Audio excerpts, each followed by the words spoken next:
Hey everyone, Britt and Chris Carmichael here, bringing you the Elevated Life series. Oh my gosh, I'm so excited to join you guys today. The sun is out. It is like fall in Texas, like for real. So it's like my favorite season. And we've got Halloween around the corner. So we are so pumped. We have been laughing all morning, just enjoying each other's company. So we're excited to join you guys today and see what you guys are up to. So if you're watching live, say hello in the comments. Where are you watching from? And today's topic, we're going to be covering how to feel more fulfilled in your relationships. We're going to give you 3 simple tips so that you can start to take the pressure off some of the relationships, so that you can allow for space to blossom, to grow, to play, and to have fun. So hey, say hello if you're here watching live. Thanks for tuning in to the Elevated Life series. Yeah, and the important thing with these tips is that it's not just about your love relationships. It's not just about your partner. This is about all of your relationships. These tips are going to help you no matter who it is. If it's somebody that you work with, if it's the relationship that you have with yourself, it's future relationships that you're going to get later in life, your kids. All of these tips are going to help you a ton in getting to a place where you feel more fulfilled. Yes, so let's talk about the first tip, which is stop holding your partner to impossible standards. This comes up all the time, and it's an unconscious contract that we make with our partner. They don't even really know the expectations and the impossible standards that we set on them. How many of you guys understand what I'm talking about? Where you secretly wish your partner would put the toilet seat down, but you never tell them, and you just keep getting mad and mad and mad, and resentment builds up, right, over time because you don't express what you want. So stop holding them to impossible standards that you're not even telling them about. Yeah, this is so big, and you have to start. When we talk about what's the most important thing in relationships, people always say communication. Well, one of the things that you have to very distinctly and specifically communicate with your partner is what those expectations that you have for them are. And that way they can communicate what their expectations for you are, and you can kind of see wow, I've been falling down on this stuff, or hey, I haven't been doing this because I didn't even know they cared about it. And it may not even be a big deal to you. Things they care about may not be a big deal to you. And so being able to open that line of communication really helps out a ton. Yes. Is there anything that has come up in our relationship? I mean, maybe the first year, but not in a long time. I'm trying to think about, the toilet seat was a real example. Yeah, real example. But you let me know real fast. Yeah, I like the toilet seat down. So, yeah. But don't hold them to impossible standards. And don't hold them to the exact same standards that you hold yourself to.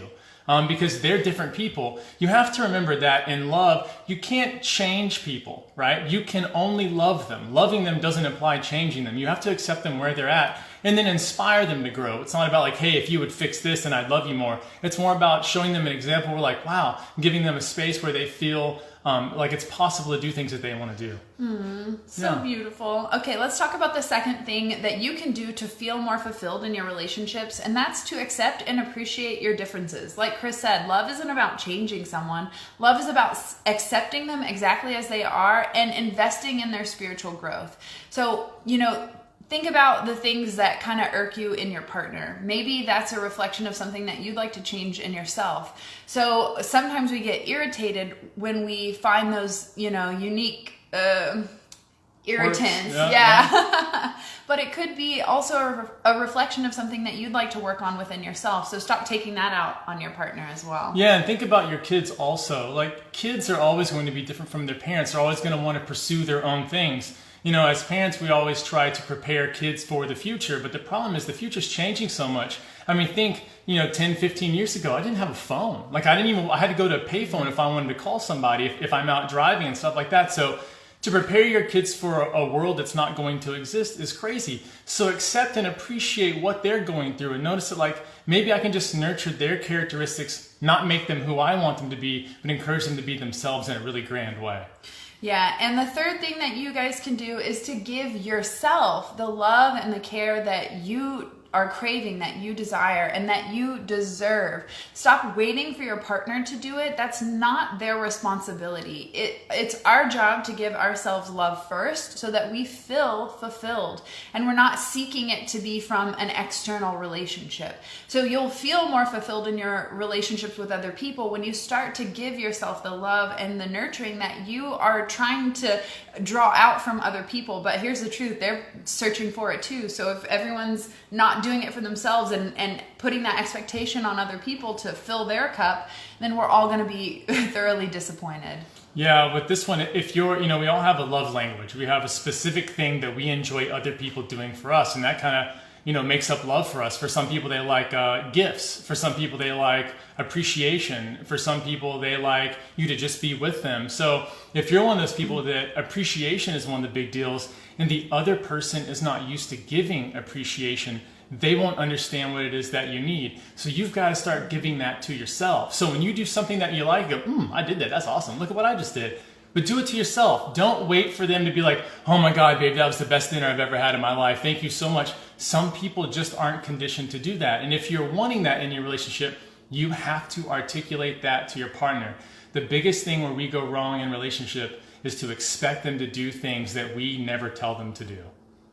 So true. Yeah. Wow, that was so profound. Like kind of, rocked me off my, knocked me off my rocker over here. So let's recap on how to feel more fulfilled in your relationships. One, and I want to know which one resonates the most with you. Where do you feel like, you're struggling a little bit with these 3 tips? One, stop holding your partner to impossible standards. Next is accept and appreciate your differences. Yeah, and the third thing is to give yourself the love and care that you deserve. Where do you fall short in fulfilling your own needs and your own joy and your own happiness? Because it's all about taking responsibility and taking the pressure off of the external relationships so that you can enjoy them more. And it allows for the other person to find who they are in the situation as well, because they're not trying to cater to you. I see this all the time in empath-narcissist relationships. The empath is constantly trying to fix the narcissist who doesn't know or think or care or want to be changed.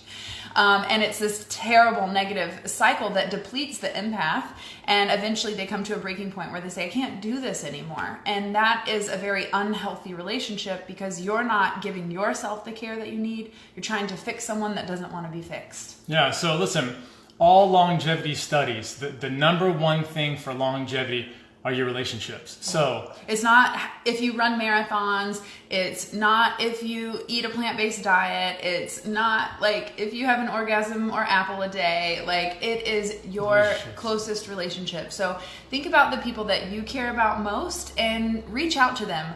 Let them know that you appreciate them. Thank them for their support. Just honor those people that are in your close-knit circle and do it more often, because when you give that love to other people, then it kind of starts this chain reaction where it's like love builds on love, and they want to go give it to the next person, and then you want to do it some more because it feels so good. So contact someone after you watch this video, get off here, tag someone, let them know that you love and appreciate them. Actually, tag them in the comments below so they're like, say what? Thank you for the tag. Thank you guys for joining us here on the Elevated Life series at 11 a.m. Central Standard Time on Fridays, where we join you to teach you these simple mindset shifts to create radical transformation in your life. Have a great weekend, guys. Love you. Bye, guys.